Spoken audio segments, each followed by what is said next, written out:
सुनो, मैं हाट जा रहा हूँ सब्जी लेने। जी तुम ऐसे ही पढ़ते रहना। जी भाई साहब।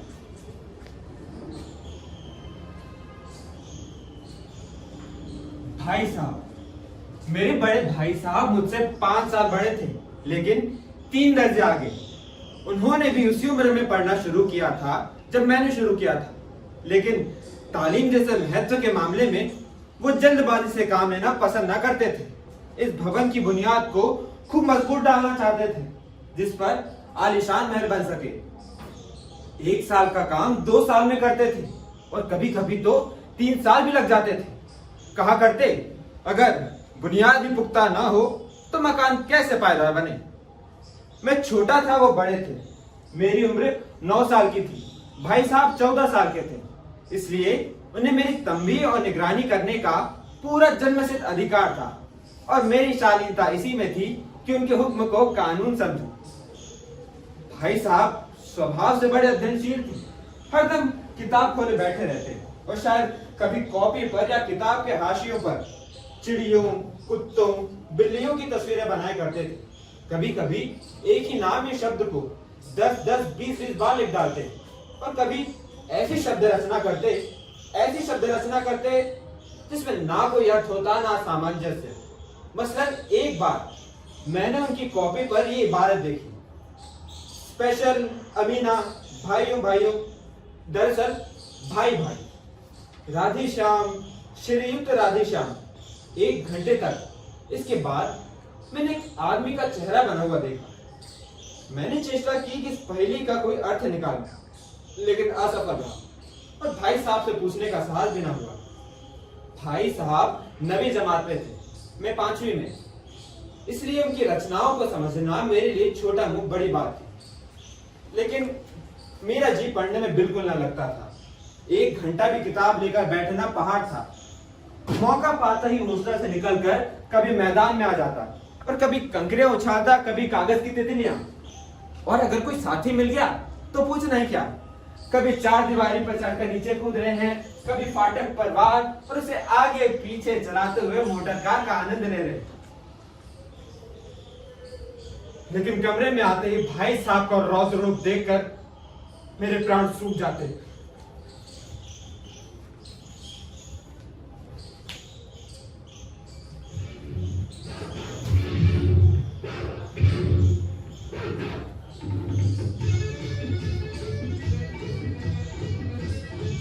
अभिनय अच्छा करते हो। कहाँ थे? साहब वो मैं हाँ, वो मैं बाहर गया था। अच्छा, बस बाहर ही जाते रहना, पढ़ाई में ध्यान मत लगाना। कहाँ थे? हमेशा यही सवाल इसी ध्वनि में पूछा जाता था, और इसका जवाब मेरे पास केवल मौन था। ना जाने ये बात मुंह से क्यों ना निकलती थी कि भाई साहब मैं खेलने गया था।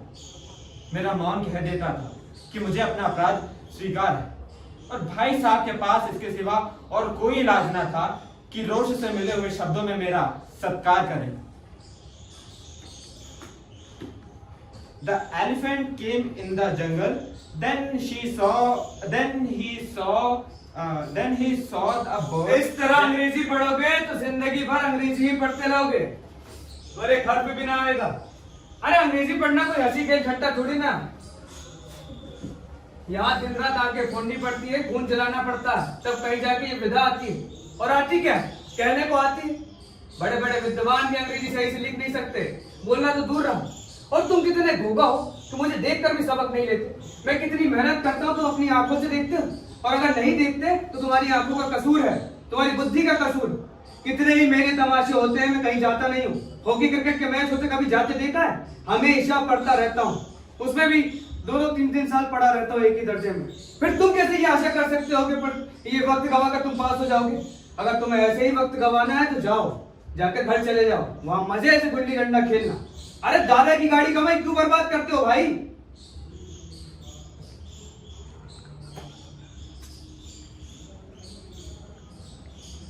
मैं लताड़ सुनकर आंसू बहाने लगा।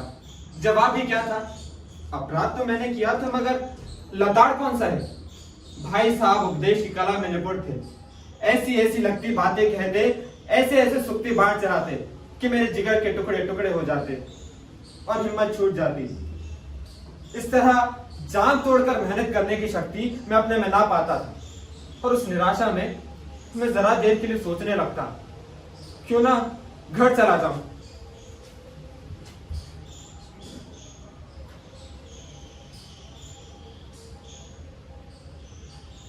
जो काम मेरे भूते के बाहर है, उसमें हाथ डालकर ये अपनी जिंदगी खराब क्यों करूं?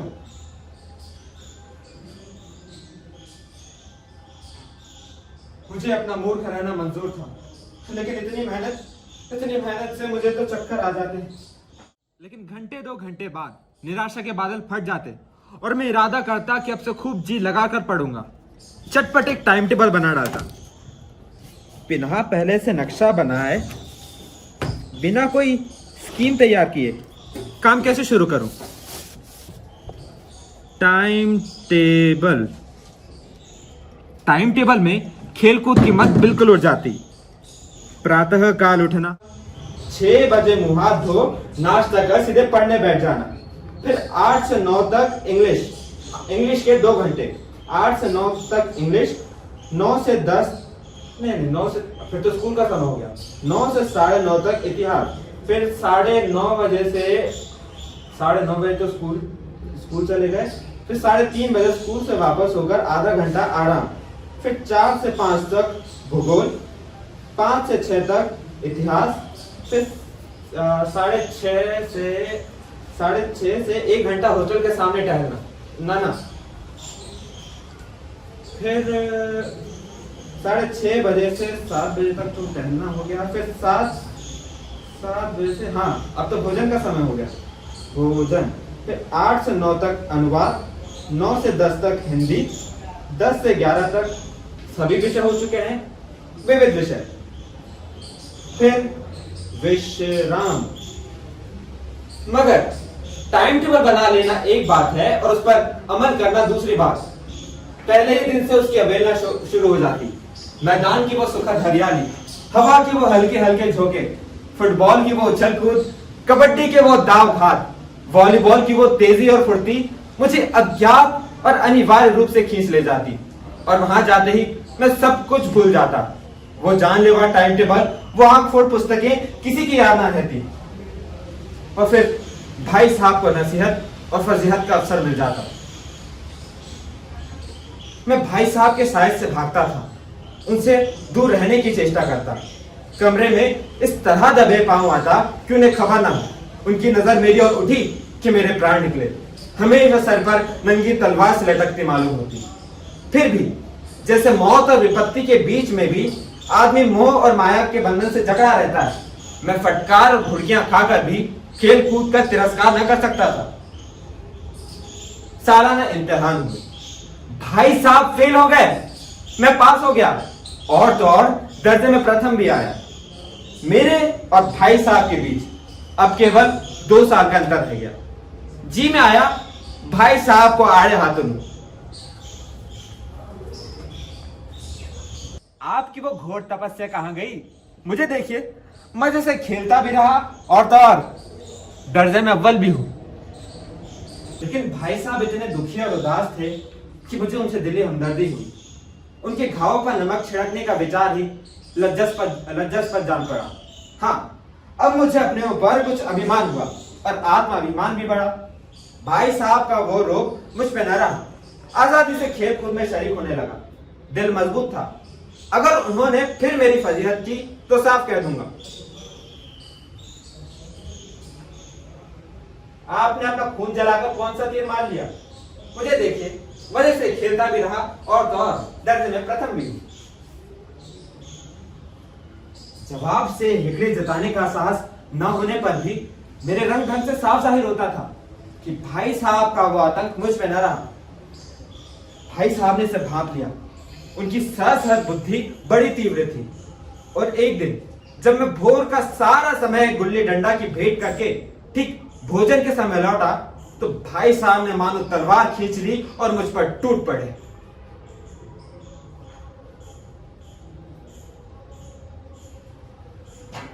देख रहा हूं दर्जे में अव्वल आ गए हो तो तुम में दिमाग हो गया।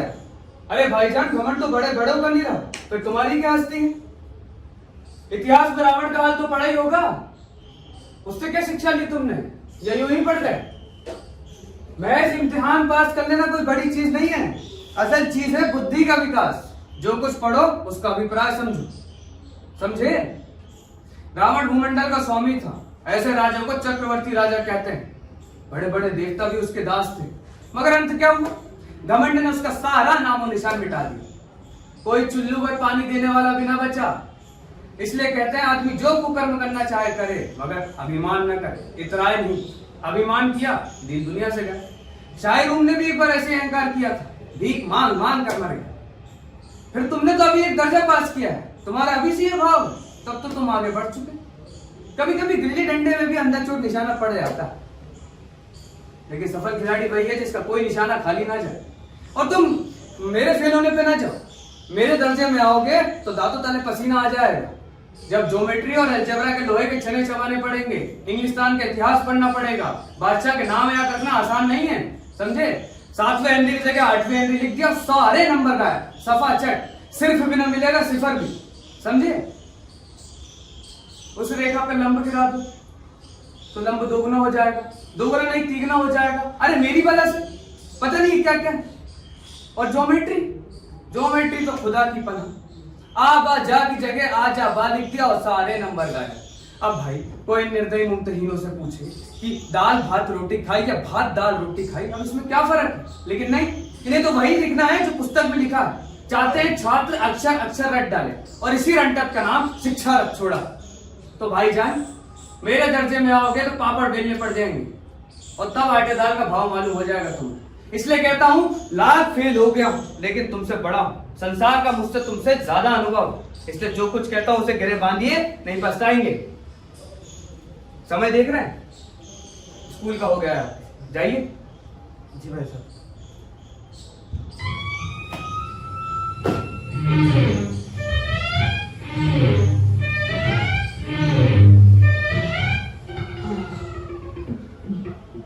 स्कूल का समय निकट था, नहीं ईश्वर जाने उपदेश माला कब समाप्त होती। भोजन 8 बजे निस्वाद सा मालूम हुआ। जब पास होने पर यह हाल है तो फेल होने पर तो शायद प्राण ही ले लिए जाए। भाई साहब ने अपनी पढ़ाई का जो भयंकर चित्र खींचा था उसने मुझे भयभीत कर दिया।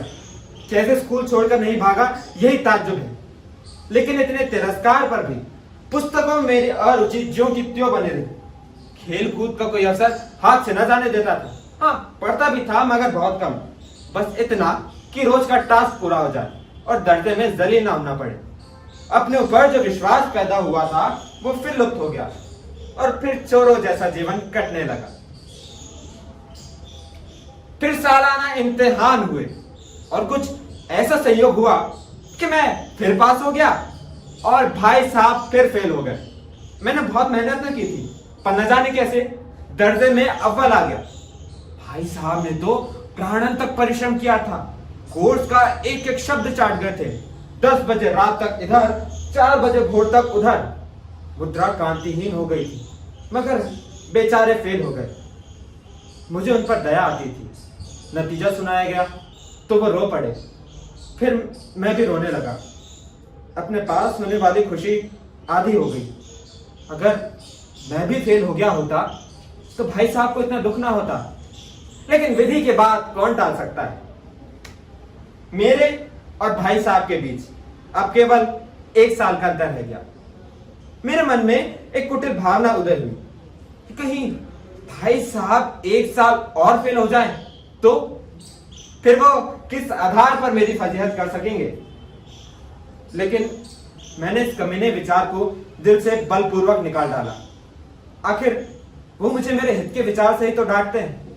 मुझे उस वक्त अप्रिय लगता है अवश्य, लेकिन ये शायद उनके उपदेशों का ही असर है कि मैं दनादन पास हो जाता हूं और इतने अच्छे नंबरों से।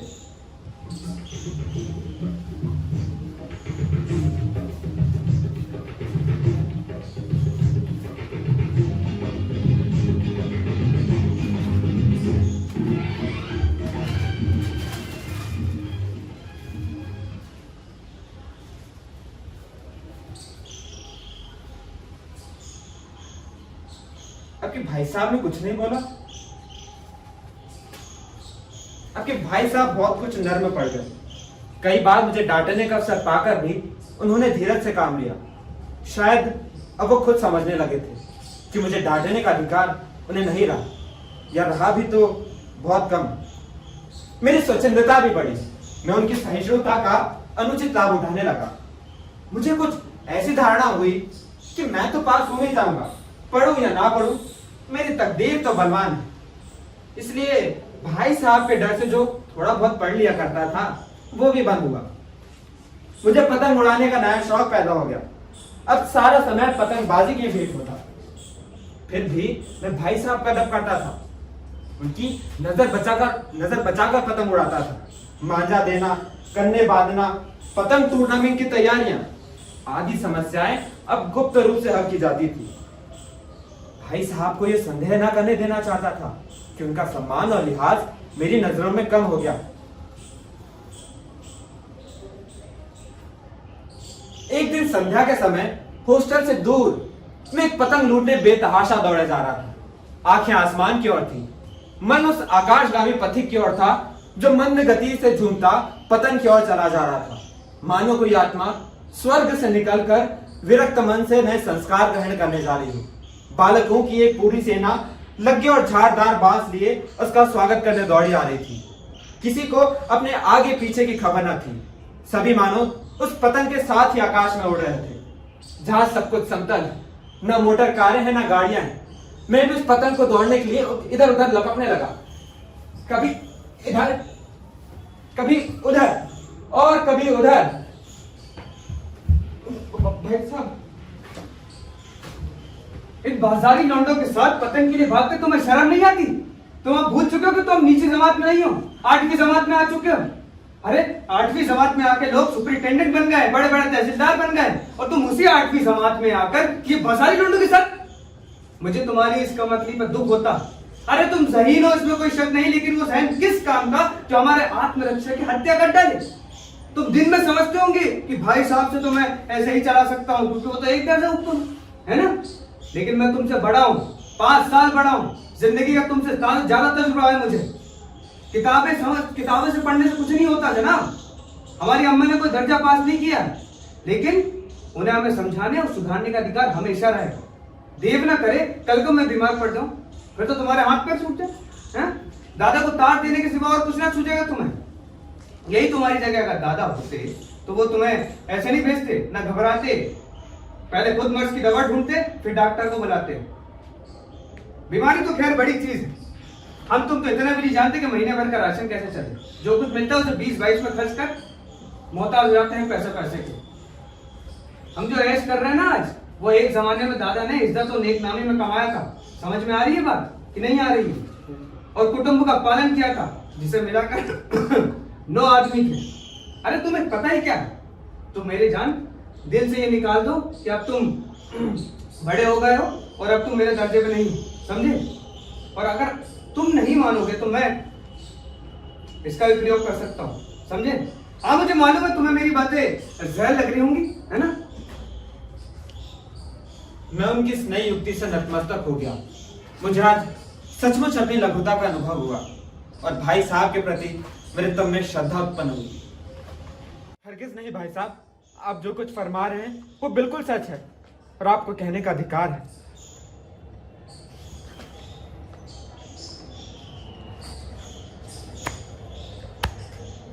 बात पतंग के पीछे दौड़ने की नहीं है। मेरा भी जी ललचाता है, लेकिन क्या करूं? खुद बहरा चलूंगा तो तुम्हारी रक्षा कैसे करूंगा? ये कर्तव्य भी तो मेरे सर पर है, हैं? संयोग से उसी वक्त एक कटी हुई पतंग हमारे ऊपर से गुजरी। उसकी डोर लटक रही थी। उस पतंग को लपकने के लिए मैं बेतहाशा कूदा। रुको भाई साहब,